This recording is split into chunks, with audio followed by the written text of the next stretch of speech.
Welcome to Between Product and Partnerships, a podcast focused on bringing together product, partnership, and engineering leaders to discuss how to build, support, and scale SaaS ecosystems. This podcast is presented by Pandium, an integration platform for building native integrations. Hi, everyone, and thank you for listening to our podcast Between Product and Partnerships, where we talk about the challenges and what it takes to build integrations, tech partnerships, and SaaS platforms. And today we're so excited to have Biljana Pecelj, Principal Product Manager at Ledgy, join us for the podcast. Biljana, why don't you tell the audience a little bit about yourself? I am a product manager based in Munich currently, where I'm unsuccessfully learning German in my free time. On top of that, I'm working at Ledgy, which is a Swiss-based company in the equity management space. And prior to Ledgy, I worked in a lot of platform roles, working primarily on a lot of internal and external integrations requiring partnerships as a foundational base of them.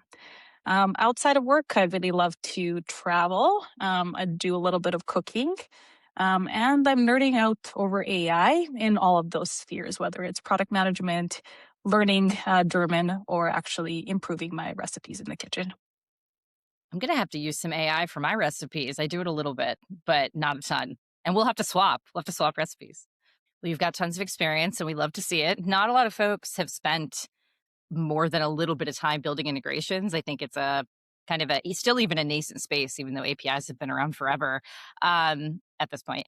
And since you've done a little bit of regular product work and integration work, what would you say makes integration work different than regular sort of product management?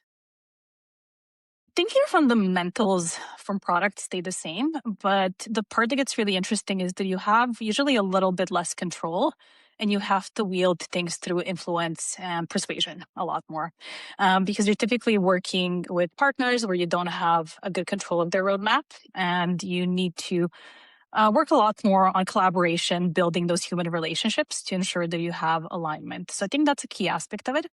Another aspect is that it does require an element, or I would say a bit of a creative muscle as well. Sometimes you need to work around things that are, again, out of your sphere of control. An example could be you're working with an API that doesn't have a webhook. So you need to work on developing a polling system to accomplish a goal that you need your product to fulfill. So I think that creative muscle is definitely what drew me into one of my jobs when I worked at Hootsuite around integrations, because it's kind of like working a little bit with your hand tied behind your back. So, yeah, I'd love to hear a little bit more about your time at Hootsuite. That's a name I think a lot of folks will know. So, I guess when were you there? What was the beginning and the end? What did that look like in terms of the types of projects you worked on? yeah, so I started there in 2019, and I guess I was there right up until I moved to Germany, so about 4 years ago. It was an interesting time. Instagram business was a super hot network, so I would say I definitely had a few gray hairs from that integration during the time period.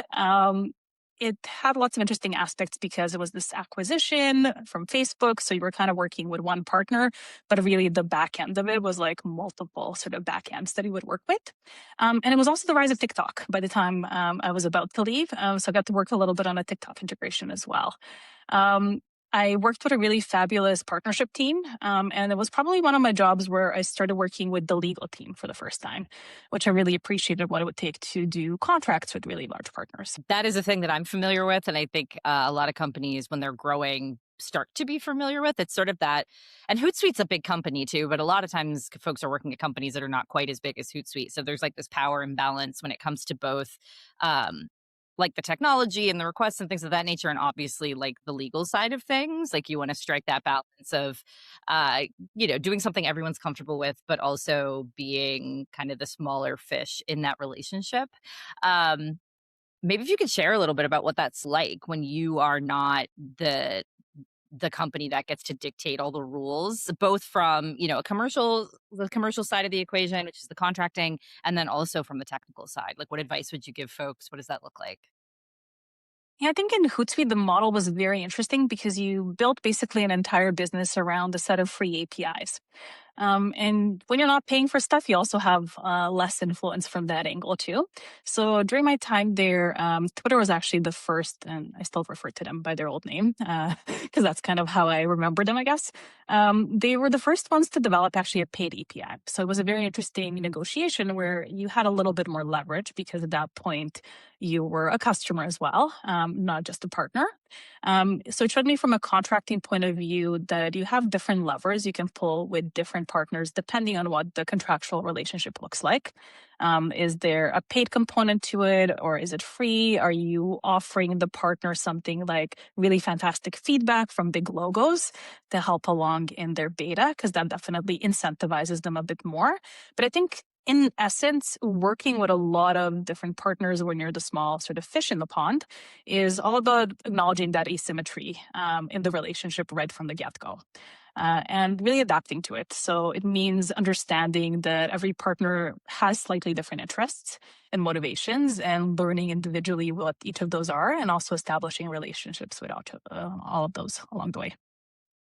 Yeah, that's such a good point about just being kind of upfront about it. And, being able to articulate what you are able to bring and what you're not able to bring. Like what I've seen happen out in the world is, there's two companies, maybe they're around equal size or vice versa. And if the primary KPI for one of them is just lead gen, just like straight new business, and the partner is not in a position to provide that because of their ICP or their size or like whatever it is, that can really create that imbalance very, very quickly and make folks kind of settle to the bottom of the priority list. I guess I'm curious what kind of data you have been able to bring to those partners, whether it's a large company or a small company, and how you've been able to get your hands on that data internally when sometimes I know that it might not be easy for a product manager to get access to some of that if the infrastructure for that is not built kind of from the very beginning. Yeah, I mean, in the time when I joined Hootsuite, the team that I worked in was a team really at the forefront of the partnership aspect. And it was very small. So we had 2 engineers on the team, which made it very much a reactive team. So you would have integrations with a partner where you're maybe lacking observability. So you suspect that certain things on their side of the API integration are causing disconnections with that network, which is introducing frictions into your workflow. So how do you go about proving that? Well, one aspect is you need to add observability. The other aspect is you maybe need to also influence internally to increase the capacity of your team so you could actually build that observability. And instead of being caught on the back foot and having to react to things, that you could actually have monitoring set up in the system and really be more proactive and strategic with the conversations you're having. I found with all of the partners that they were really responsive to data where you could actually help their business in some way. So if you were logging an escalation instead of saying something like, oh, my network disconnected, and we're having like a bunch of outage reports from a client, they really appreciate it if you could help them actually with root cause analysis. And that's where really solid observability was extremely helpful. So whether you were having a direct line or a portal that you were interacting with to log such issues, being able to state, hey, this is the error code that we got from your system. This is when it started happening, made them much more trusting of you and also kind of helped you bring to the front of the line issues that you would have that are outside of escalations because you were also helping them with troubleshooting their own product at times.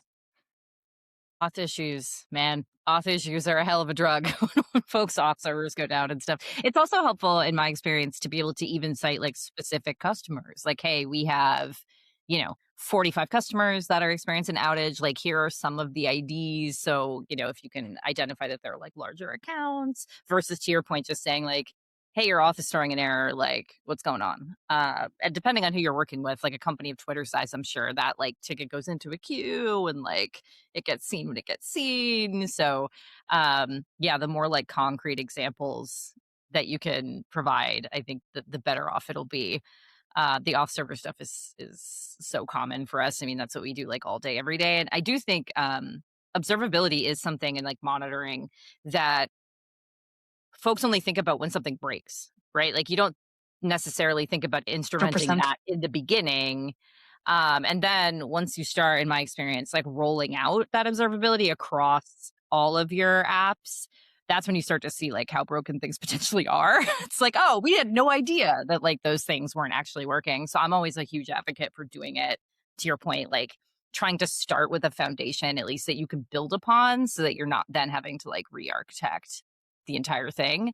But it sounds like at Hootsuite you were able to get it done, which that's a big, some of that observability and stuff can be quite a large undertaking depending on how many installations you have and like sort of the overall landscape of the technology that you're using. Yeah, I think the part of Hootsuite that was really interesting is I worked with a wonderful engineering team, so I was really lucky to have them there. They were also a very creative bunch, so you would get different ideas of how we could creatively solve or gather more data. But inherently, every API you work with is also very different as well. So one size doesn't fit all. When you would build observability for one network, it wouldn't necessarily translate into the same quality of data for another. So it was always very interesting figuring out what is the common denominator of a foundation that you could reuse versus where do you have those bespoke things that do need to be catering to that one partner a bit more. Yeah, I mean, even API response codes are supposed to be standard, but not But they're really. not Like always. sometimes they're just not, um, which is also an interesting challenge when you're thinking about alerting and observability too, right? Because like if you're trying to capture these in like a log management system, sometimes the codes are just not consistent across accounts. But I think the first, in my opinion, like the first line of support for this is like just start capturing those things, and then you could start parsing through it. The amount of like silent failures that I've seen over my career with integration stuff is like makes me feel really sad because I'm like, what if, if this was your core product, like your core Hootsuite product, and people like couldn't log in, you would know that immediately. But if an integration and a whole bunch of them are just failing in the background, a lot of times, the customer won't notice necessarily, and you might not notice if you don't have the alerting set up for it. And like at that point, trying to backfill weeks worth of data, it's just like it's such a nightmare. So maybe a TLDR from this for everyone is like think about alerting and monitoring in the beginning. Like don't wait, because by the time it escalates too, like if it's coming out of your CX team, like it's already bad probably if you're getting a lot of reports. Switching gears, I know you talked a little bit before about like M&A and working with partners that are going through that. I think that's very timely right now. Anecdotally, like I feel like I'm seeing a lot of M&A activity out in the world, and with our customers, partners, folks getting acquired and partnership teams moving around. I guess, how would you say that has shown up in your day-to-day work, and what are some ways to help maintain continuity for projects when you're dealing with M&A, really on either side, but specifically on the partner side? And I mean, it's interesting. During my time at Hootsuite, there wasn't necessarily an M&A aspect that took place on the partner side, but there was definitely a lingering side effect of it, I would say. So I believe that Instagram was acquired about maybe 7 years prior by Facebook. And in terms of it being a single company, at that point it had rebranded itself to Meta. So it wasn't even like Facebook and Instagram. It was this single cohesive unit. The part that you definitely did see is that the back end of things lingered behind the branding. Because always with acquisitions, the first thing you do is you have the marketing part that gets updated. You maybe rebrand your product. But a lot of the times, the tech is actually much harder to integrate. And this was definitely something that was extremely visible if you were using something like Instagram Business. When you would go to even set up your Instagram Business account as a customer, you needed to play with two interfaces. So you needed to go into Instagram Business itself, then you needed to go into Facebook, and you needed to do a series of steps across both of these interfaces to get this sort of one flow to work. And this was something that inherently through our research, we found a lot of clients struggle with. So it actually blocked them from integrating into our product, which was step 3. I was very lucky to work with a wonderful designer who built a carousel and then just give you like a really friendly set of instructions that you could skip through around, here's this piece that you have to do in Facebook. Here's this other piece that you go to Instagram to do. And then you sort of come back to Hootsuite. Obviously, you need to kind of update that as flows change. But I think investing into user guidance and education can really go the distance if the tech itself is maybe not as usable or not as integrated as you might assume it might be. Wonder how that looks now. Do you know? I have obviously, I haven't messed around with that part of Instagram well enough, but is it still like this sort of like leapfrogging back and forth, you think? I get the impression from being a user of the system that overall there's a more cohesive suite behind all of it right now. As for the auth setup and the initial account setup, I'm not sure because I haven't done it in a few years. But I'm really hoping for the sake of Hootsuite's customers today that that is a much smoother process. Yeah. It's funny too, because like, what you're describing is Instagram and Meta, I guess, Instagram, Facebook, Meta. But this sort of concept of, the branding of a larger parent company and the systems all being completely separate, like really is super pervasive in like enterprise tech. When you look at like ERPs or like really large companies like Sage, that there's dozens of Sage products. Most of them were acquisitions that are then rebranded under the Sage logo. Like Peachtree, I think, turned into Sage 50 as an example. um and so when folks say they want, to integrate to Sage, it's not like saying you're integrating to Salesforce where it's like you have this large product and then, it's all kind of all encompassing. The Sage logo means, a dozen plus completely different pieces of technology. And even amongst, I don't know about Sage specifically, but some other, I won't name the offenders, but some other large like ERPs, they'll rebrand and some of these systems are complementary. So you would assume that they all talk to each other, even internally. And that is also not the case. You get in there and you want to do, the order management system and the e-commerce storefront started as two different systems and now 15 years later are still two totally different systems, and doing an integration that uses both of them is like this weird three-pronged thing. The auth is different, and sometimes the folks even at those parent companies don't really know necessarily how it works. So I hear you on that. I'm kind of surprised actually that the Meta, I mean, I believe you that Instagram and Meta were like, that it was not easy to do this. Obviously, it's just, I would think that they would have it a little more together, but I don't know. I've also done integrations with companies like that the docs make it look really nice and clean. And then you get in there and you're like, this is not the same as what, what your docs are saying. My suspicion is I think that this type of awkwardness when it comes to M&A and tech comes from most M&As being driven from strictly a commercial and business side, and often the tech side of the business not actually being along for the ride. So I think there's very little due diligence a lot of times around how the tech is going to integrate and how complementary it is. And then you end up in sort of interesting integration patterns that sometimes linger for decades after. Yes, and systems that just remain totally separate, although they have the same Mm, parent name. Logo. Yeah. There's definitely some large like ERP type conglomerates that are very guilty, I would say. That I think they would agree that they are guilty of doing this. Um so zooming out a little bit, something that comes up a lot when we're talking to folks is the kind of cross departmental nature of integration work generally, right? So you're coming at it from a product perspective. Obviously, there's engineering involved, but also for companies that look at this as like a growth lever, which I'm sure Hootsuite did and others that you've worked at, marketing is in on that. The revenue side of the house generally, like sales is in on that. The executive team is in on that. How do you think about cross departmental alignment generally, which is a big topic, but any like tips and tricks that you have? And then also cross departmental alignment when it comes to getting the resources that you want for your P&E team. Maybe start from the last question.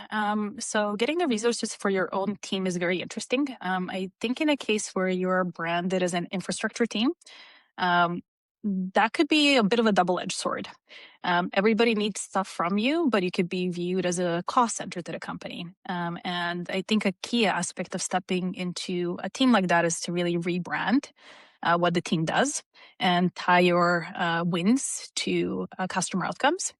And whether that is directly from things that your team ships or whether it is indirectly through other teams in the company that have dependencies on your team. I think it's a really, really important exercise to go through. What I found very interesting in the Hootsuite role, which was entirely an integration role, is just exposure to different types of internal stakeholders. So of course, if you're in any type of platform role, you tend to have internal stakeholders who are often PMs, designers, engineers on other teams. So I'm very used to that, and I've had that in different jobs. But I think the part at Hootsuite that was very unique is really working with the legal team when you're speccing out your new contracts. Maybe there's a new beta that's come around, and you really need to be fast to say yes to an NDA in order to get access to that. And that could be like a huge lever for you. So an example of something that was very popular at the time when I was at Hootsuite was Instagram stories had come out. And they became the biggest type of posting that you might want to do as a business, but there wasn't an API for them. So how do you really say yes to that beta as quickly as you can? So one aspect was legal. Another aspect was really your partnership team, who would often need to have really close relationships, often be on the ground where a lot of these companies are headquartered, to hear that there's a beta coming, to be able to say yes to it, to express our interest in it. And then often realigning also internal roadmaps for such occasions where, this could be a huge thing that really drives a lot of impact for our clients, but it does involve roadmap shifts to things we might have already planned. So how do you accommodate that? So I'd say, like every other product role in integration roles, you have a lot of collaborations, but I think it's just taken to a whole other degree. How do you handle that roadmap conversation? Because I feel like that from a product manager is like the thing is, you can get everyone at the rest of the company super stoked about whatever this integration is, this partnership. But like when it comes to the actual engineering roadmap hours, like that's where the rubber meets the road and where at least where I've seen challenging conversations take place. So I guess what have you seen be successful in actually getting that stuff moved around? I think it's a negotiation. So one aspect that I've seen is negotiating around, to use an example, you're going to onboard to this beta, but the beta doesn't include webhooks. So you need to have a polling infrastructure. Maybe if one team just really is bogged down with work and doesn't have the capacity to build a polling infrastructure, but they need it, you might find another team. It might be like the team I worked in or somewhere else where they'll offer that capacity up.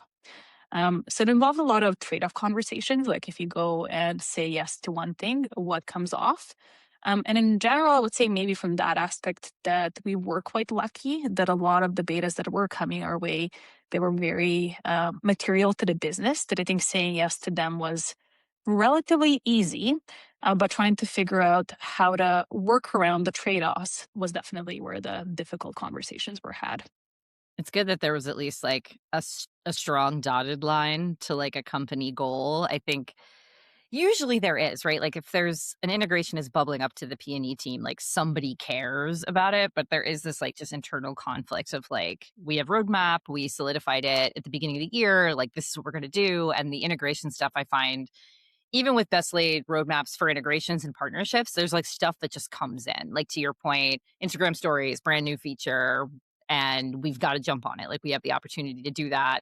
You're not going to know about that in January or, the end of the previous year. So, or there's always the canonical, like, sales team needs to close this deal for the end of the quarter. Like we said, we were going to do NetSuite at the end of the year. Now we need to do it in February type of thing. And my beautiful vision for the integration world is that like these apps are not such an unknown to build so that you can kind of slot them in and out, although that's still, there's always work involved in building any of these things, right?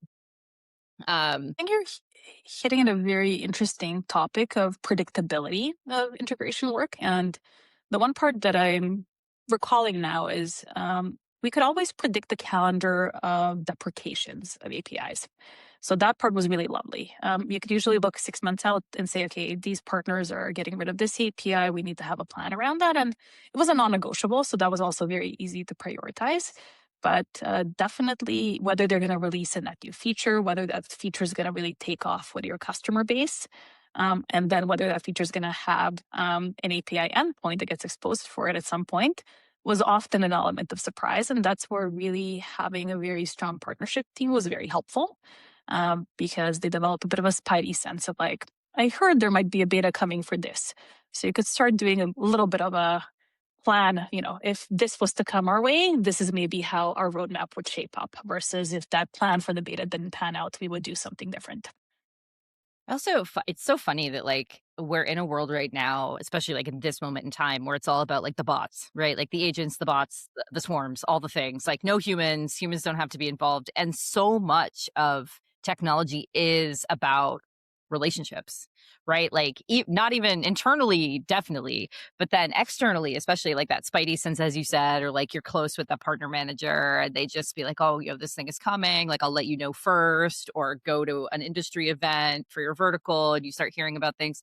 Like, those are things that are not going to come through ChatGPT. Like, you might be able to catch it with an agent or something if there's a press release, but by that point, you've already kind of missed the bus if you're trying to be like a first to market. It's so heavily relationship based in a way that I don't know of a lot of other kinds of aspects of technology that require that much like sort of human palm to palm handshaking, it really is. And same thing with like the auth issue, like everything about it is like calling up your friend at the other company and just being like, yo, like we submitted this ticket, this customer is getting really pissed off. Can you please just go check? And like it works, and nobody, when you're friends with these folks or friendly enough, everybody is aligned behind the goal of trying to make more money, sell more software, have happier customers. So I think every time that you can bring it back to that, you'll win. But it is interesting that we're trying to automate like literally everything that goes into every job. But so much of this is done offline still, in my experience. I don't know if you have a similar experience. Couldn't agree more. And I think that's an aspect of tech that, first of all, I'm a big AI nerd and I love it. I love the efficiencies that it's introduced to my life across different sort of aspects of whether learning German now, living in Germany, or being a product manager. But I think one part that worries me a little bit is seeing people forget that at the end of the day, people who purchase our products are humans. Those of us who ultimately build strategies and build products are humans. We might be helped by technology. So I think this essence of a human connection is just something that needs to be, I think, the forefront of how we think about software development to this day. Technology is going to help us get there faster. There's certain things that we might be able to skip right over, and maybe some of our roles are somewhat more blurred than they were before. But I think that the aspect of really interacting one human to another and talking and helping each other out, I just don't see that going away. I agree. And I'm interested to see in like, I don't know how many years it'll be with how fast some of this stuff is moving now, but in a few years, if we see like a pendulum swing, like we see so often with technology, where it's like, well, now we're going to guarantee that you're talking to a human, like, or now, we're going to guarantee there's no AI in this, or maybe not no, but like there are those like kind of ups and downs of these types of trends, even in transformational technology. Like I remember just a few years ago, like within the last 5 to 10 years, probably 5 years, there was like this little flurry of like dumb phones that came out. So it's like not a smartphone. It's like, it just looks like an old cell phone, but like has a touch screen, but it just texts and makes calls. And this idea, they were for adults. It wasn't for kids. It was like, you don't want to have a smartphone anymore. And it didn't get a ton of traction, but like that is sort of a response in my mind to like, not just being contrarian, but also like people don't want all that stuff anymore. So it'll be interesting to see where this like newest kind of wave takes us when it comes to our interactions with technology. But I agree with you. I think like remaining human, remembering that people buy software from humans. It's typically humans that are using software. Sometimes it's not, but a lot of time, most of the times it is. And being sure that you can like maintain those relationships will always be fruitful, in my opinion. And we're running up on time here. This has been super fun, but I wanted to ask one final wrap up question. And that's if you could look back on your career and go back to your early self going into product management, especially with APIs and integrated products, what one piece of advice would you give yourself? I would say that you're going to walk into a job where you would expect the job to be all about technology, APIs, API specs, but fundamentally, it's a relationship job. So I think from that perspective, you're going to need to work with other people that you're going to need to influence and persuade through data relationships in order to move your roadmap ahead and to really ship things that your customers need. And I think doing that is going to require understanding the lingo of the other person and the other company that you're partnering with, understanding what their incentives are and what's really driving them and how they're defining success in their own company. And I think from that point of view, you need to really use the relationship building as like your strategic leverage over time. And be very proactive, I think, when it comes to communication. I think proactive communication will help you with escalations so that you reduce the number of them, but it will also help you build trust, which means that from that point of view, it's going to help you accelerate your execution when you have a very good relationship with a partner. So yeah, it's a cross-section of humans aligning with other humans, but technology doing a lot of the work under the hood. I mean, I think that sums up like software generally, right? It's like that's what it all is if you really think about it. So this has been really fun. I feel like we could talk forever. I definitely could talk to you forever. Thank you so much for joining us. Is there anything you want to plug before we head? You got any hiring or anything? People can find you on LinkedIn, I'm sure. Yes, I'm on LinkedIn. Well, thank you again for joining us. For our audience, thank you guys for listening into another episode. If you want more info about integrations, partnerships, APIs, we got workbooks, we got guides, we got ebooks, we got everything. We got tons of episodes of this. You could go to pandium.com.